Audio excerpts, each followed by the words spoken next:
오래전에 고양시에서 목회를 하고 있을 때 4층 건물의 꼭대기의 옥상에서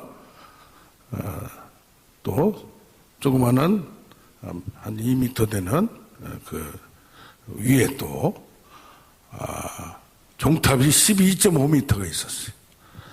이 종탑이 태풍이 치면서 옆으로 완전히 쓰러져 버렸어요. 떨어졌는데 마침 옆 건물로 안 가고 빈 공터 쪽에 떨어져서 다행이었습니다. 이번에도 흰남노의 태풍이 온다고 하는데 역대급이다, 최대급이다. 그런데 제주도 도착하기 전에 벌써 전국이 비가 오고 바람이 불어서 월화 계획했던 치유 집회를 다 취소자고 해서 강사님부터 취소자고 해서 취소를 한 사례가 있습니다. 오늘 폭풍의 은혜, 폭풍 같은 은혜가 나에게 있다면 어떤 사건들이 나타나는가 나누고자 합니다. 특히 태풍, 폭풍은 허리케인, 사이클론 여러 가지 이름으로 타이푼 여러 가지 이름을 붙이는데 이상 기후 현상 때문에 나타난다고 합니다. 바다에서 자연적 현상으로 따뜻한 공기가 이렇게 뭉치다 보면 또한 인간의 잘못으로 엘니뇨 현상으로 지구가 온난화가 되다 보면 더 많아진다는 얘기예요. 참 이게 그러다 보니까 과거의 이조 시대에도 이런 사건들을 기록한 기록을 봅니다. 열대성 저기압이 해수면의 온도를 상승시켜서 강력한 불이 되고 폭풍이 된다는 얘기예요. 따뜻한 바다 공기는 계속 올라오는데 그것을 어디서 그치느냐? 내륙의 찬 공기로 이것이 이제 흩어지기 시작하고 약화가 된다고 합니다. 마지막 날에 내 영을 남녀 종들에게 부어주리라 했는데 폭풍과 이런 강력한 성령의 불, 그래서 이번에 묵상을 했어요. 성령의 불만 생각했는데 이건 폭풍에 비하면 아무것도 아니구나. 그래서 폭풍물 하여튼 이걸 붙여야 되겠구나. 어떻게 도착하기 전에도 이렇게 그냥 영향력을 끼치고 그런 폭발적인 흔들어버리고 그냥 진동시키는 역사가 나타나는가. 또 강력한 속도로 와서 최대는 480km까지 이게 그냥 회오리바람을 치고 올라온다고 합니다. 특히 강풍, 폭우, 천둥, 우박을 동원하며 특히 미국 같은 데 보면 허리케인이 막 일어난 걸 누가 동영상 찍은 거 보면 집들이 그냥 건물이 그냥 단순간에 마을이 초토화가 되는 걸 보면 무섭긴 무섭구나. 우리도 은혜를 저렇게 받으면 어떻게 될까? 라는 생각도 해봅니다. 특히 출애굽기 19장에 보면 시내산에서 언약식을 맺는데 하나님은 하늘에서 강림하시고 인간들은 밑에서 올라가는데 이런 사건들이 구름과 안개가 끼고 불이 보이고 천둥과 번개가 치며 이런 삼라만상의 모든 것이 동행되고 정말 태풍, 폭풍이 치는 것 같은 그런 역사가 나타나며 하나님이 강림하신 걸 봅니다. 자, 이런 폭풍과 이런 강력한 역사가 나타나는 걸 보면 이 안에 인간 안에 저 구름 안에 뭐가 있는가? 열심과 특심이 있고 참 한나 같은 원앙과 원통의 그냥 분통함, 화병. 그래서 저는 주장하기를 열받아야 불받는다고 얘기하는데 세상에 살면서 폭풍 같은 이런 환난과 고통을 당하고 이런 속에서 문제가 생기면 어떨까? 특히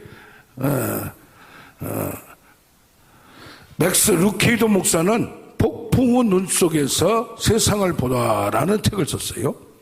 첫째가 많은 곳으로부터 오는 스트레스 때문에 이게 열받는다는 얘기예요. 많은 것을 충족해야 되고 자기의 책임을 해야 되고 자기를 하지 못할세 비난을 받고 또 자기 자신이 자존심도 떨어지며 여기서 압박 스트레스. 이번에 어떤 집사님을 보니까 남편 위해서 기도를 해주지 뭐 하지 또 자녀를 위해서 케어다가 이게 자기가 지금 스트레스가 압박이 받아서 뇌가 충격이 받아서 뇌경색, 뇌졸중 증세가 있는 걸 모르는 것을 발견하게 된 걸 봅니다. 자, 우리도 스트레스가 너무 강하다 보면 돌아버린단 말이죠. 또라이가 된단 말이죠. 이게 압박을 받으니까 억압을 받으니까 이게 뇌가 터지듯이 꽈리를 터지듯이 그걸 몸이 견디지 못하고 마음이 견디지 못하고 아무렇게나 폭발하고 이것을 제어가 안 되는 걸 봅니다. 그런가 보면 이런 상황에서 하나님은 보이지 않고 내가 믿음이 있다고 했는데 어떻게 이것을 견딜 수 있는가? 믿음도 싹 빠져버려 없어져 버려. 이제는 뭐 그냥 두려움만 쌓이는 거예요. 의심의 폭풍이 일기 시작한다고 합니다. 바닷 가운데 아까 찬송도 그런 찬송이 있지만 폭풍이 일면 뭐 예수님도 갈릴바에서 그랬지만은 어쩔 수가 없어요. 의심이 막 들어가고 여기 막 이게 막 계속 연달아서 휘바람이 불듯이 그런 믿음이 그렇게 좋았던 사람들도 쫙 빠지는 거예요. 쭉 빠지는 거예요. 그런가 하면 이것이 결국 실패로 되고 연속되는 실패가 되다 보면 실패의 고통 속에서 완전히 쓰러지는 자기를 발견하게 됩니다. 저는 세안 미디어 그룹을 보면 참 그렇게 잘 나가다가 야 저기 그 기업이 잘 판단하고 잘 됐으면 지금 몇 위까지 갔을까 그런 생각을 해봅니다. 그러나 그 자녀들 그 후손들이 자살을 하고 나중에는 월세를 못 내서 전전하며 세탁비도 못 낼 정도로 그렇게 된 걸 보고 참 재벌가가 어떻게 저럴 수가 있는가 참 안타까움을 봅니다. 우리 모두 다 폭풍, 그런데 폭풍의 안에 뭐가 있냐? 눈이 있어요. 눈이. 폭풍의 눈이 선명할수록 더 강하고 아주 굉장하고 어떻게 광풍이 일어나는 거예요. 그런데 폭풍 눈 직접 그 속에 들어가면 굉장히 고요하다고 합니다. 잔잔하다고 합니다. 폭풍 전야에 고요함이 있다고 합니다. 그렇기 때문에 아무리 어떤 강력한 환난과 고통이 있다 할지라도 그 속에서 안정, 평안, 자아를 발견할 수 있다는 겁니다. 그런데 이 폭풍이 얼마나 영향력이 세고 파급력이 센지 800km를 흔들어 버린대. 이번에도 보니까 제주도 도착하기 전에 그런 사건이 났다는 것은 이게 지금 이게 추석 끝나고 또 무리복이라는 태풍은 더 세다고 지금 마침 그게 옆으로 빠지고 그래서 그 역대급 최역대급이다 했는데 그렇게 안 했지만 지금 무리복이 어떻게 될지 모른대요. 이렇게 보면 이 폭풍과 태풍이 기간도 집중돼요. 일주일에서 2개월 정도. 그런가 보면 특별히 7월에서 9월 사이에 집중이 된다고 그래요. 9월에 큰 태풍이 온다고 그래요. 구약에서도 보면 모세가 여호수아, 엘리야, 엘리사가 큰 태풍을 모는 홍해 앞에서 또 엘리야는 850대 1, 또 태풍 속에서 통과한 엘리야, 지진 이런 걸 통과하면서 크게 어려움 가운데 있을 때 어떻게 보면 그것을 지나고 난 사람들이 놀라운 역사를 이 하나님의 능력을 이렇게 풀어낸 것도 가장 어려울 때 태풍 같은 그런 상황 때 하나님의 역사가 나타나는 걸 봅니다. 10가지 재앙도 어려움 가운데서 엘리사의 능력도 그 당시에 또 역사적으로 보면 신약 때도 오순절날 불이 임하고 그 이후에 강력한 역사가 제자들을 통해서 나왔고 거기 보면 또 태풍의 눈 속에서 시기도 집중되며 거기에 또 주도적인 인물이 있어요. 베드로와 바울이란 사람들이 있어요. 로마 교회도 어거스트라는 인물이 있어서 로마의 학제를 압박을 300년 동안 받다가 이것을 확 뒤집어서 로마를 기독교 국가로 만들어버리는 역사가 나타납니다. 종교개혁도 마르틴 루터, 칼빈 같은 위대한 인물 이후에 많은 사람들이 우죽순으로 그냥 뛰쳐나와서 많은 하나님의 사람들이 연구에 집중하고 또 말씀에 그 당시마다 역사하는 방법이 약간씩 달라요. 특히 1600년대에는 영국에서 청교도 운동이 일어났어요. 이것을 실제로 삶에서 생활에서 어떻게 적용하고 어떻게, 그래서 주일날 절대 일반 책을 읽지 않았어요. 여기에 존 오웬이나 그 이후에 많은 사람들 보면 계속적으로 존 버년 또 뭐 계속적인 이런 청교도 생활의 적용 운동이 일어났습니다. 1750년대에는 영국에서 영적 대각성 운동이 조나단 에드워드 통해서 일어났고, 이 100년 후에 무디를 통하여 또 1850년 이후에 놀라운 사건을 나타났어요. 1900년 초에 또 성령의 늦은 비역사가 1904년에 영국, 1905년에 미국, 1906년에 인도, 1907년에 한국. 그러니까 이 성령의 폭발적인 역사도 그냥 한번 낼 때 강력한 역사가 현장에서 다르게 1500년대에는 말씀의 회복운동이 일어난가, 믿음을 회복운동이 일어난가 하면은 초대교회와 1900 초에는 놀라운 은사까지 나타나는 걸 봅니다. 야, 이런 걸 보면 어떻게 태풍과 같이 몰아치듯이 그 당시 있는 사람은 얼마나 큰 은혜를 받았을까. 이 얘기를 보면 1907년도에 평양 대붕은 일어날 때도 저기 경상도 전라도에서 평양까지 올라갔다는 얘기예요. 평양까지. 참, 그러고 보면 얼마나 큰 태풍이, 복음의 태풍, 부흥의 태풍이, 그 말씀의 운동의 회개 운동의 태풍이 한국 광토를 흔들어 버렸는가. 그래서 평양이 동양의 예루살렘이라고까지 명명된 걸 봅니다. 참 이런 놀라운 역사가 나타났어요. 그런가 하면 이게 태풍이 불면 그 역사가 이번에는 그렇게 크지는 않았지만 전반적인 계획이 일어났어요. 800km 슈퍼 태풍이듯이 사라, 매미, 흰남노, 이제 무르독이 온다고 하는데, 역대폭의 강력한 태풍은 그냥 나라를 흔들어 버리고 바꿔버리고, 구약시대에도 히스기야, 요시아의 계획이 일어날 때는 신앙운동, 예배가 회복되며 경제가 바뀌어지고 또 국방, 외교, 그런가 하면 그 당시 히스기야 시대에는 전쟁에서 물이 없었는데 물을 끌어다가 저 위에서 기온샘에서 여기 예루살렘 성까지, 다윗성까지 이끌었던 걸 봅니다. 어떻게 이렇게 대부흥의 계절에는 전방위적인, 그래서 장려가 없어지고 술집이 없어질 정도로 기독교가 한 나라에 3%밖에 안 되는데 독립운동의 기치를 울렸고, 이런 걸 보면 아주 정치가 달라지고 경제가 달라지고 교육이 달라지고 전반적으로 사람들 눈이 달라졌어요. 환경은 똑같은데, 이런 걸 보면 미국도 완전히 침몰하는 침체에서 신앙이 살아나니까 이런 역사가 나타납니다. 이런 걸 보면 환경을 따질 거 사람을 따질 게 없어요. 그런데 이때마다 그것을 주도하는 은혜를 먼저 받고 먼저 앞서가는 주도적인 인물들이 있었다는 얘기입니다.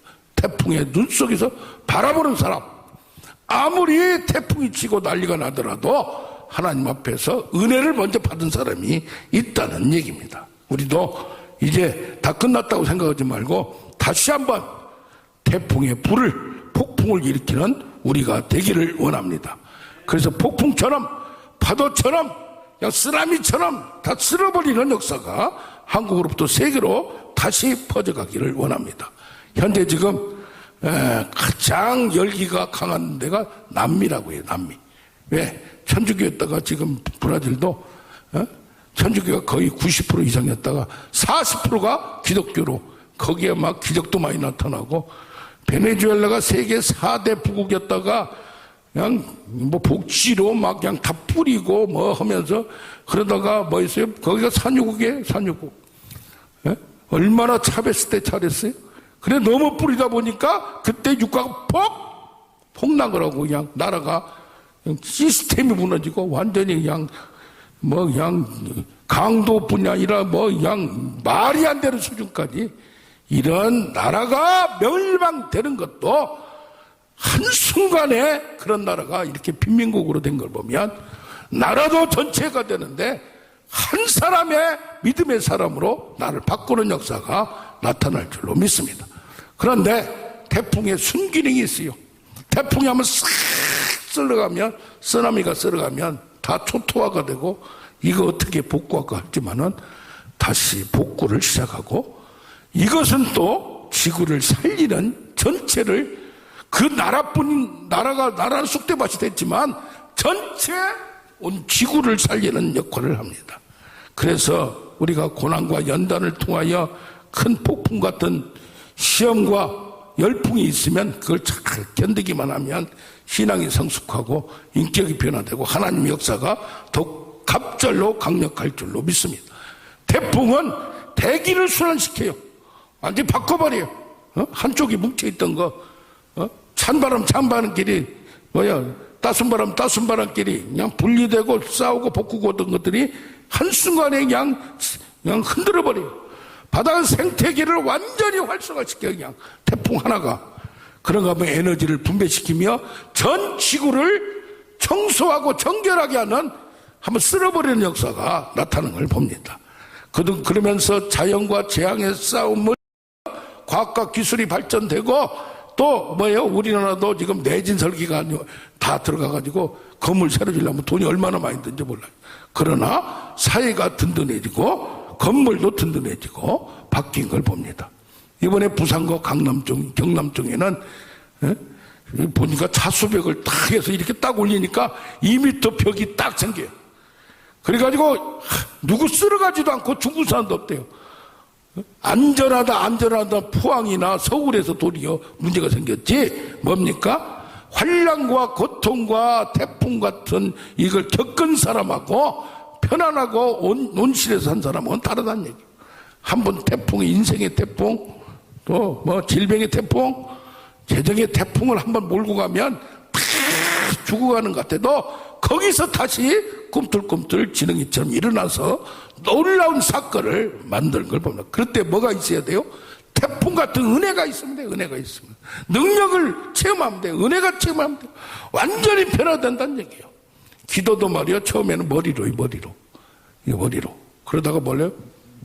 입으로. 그러다가 가슴으로.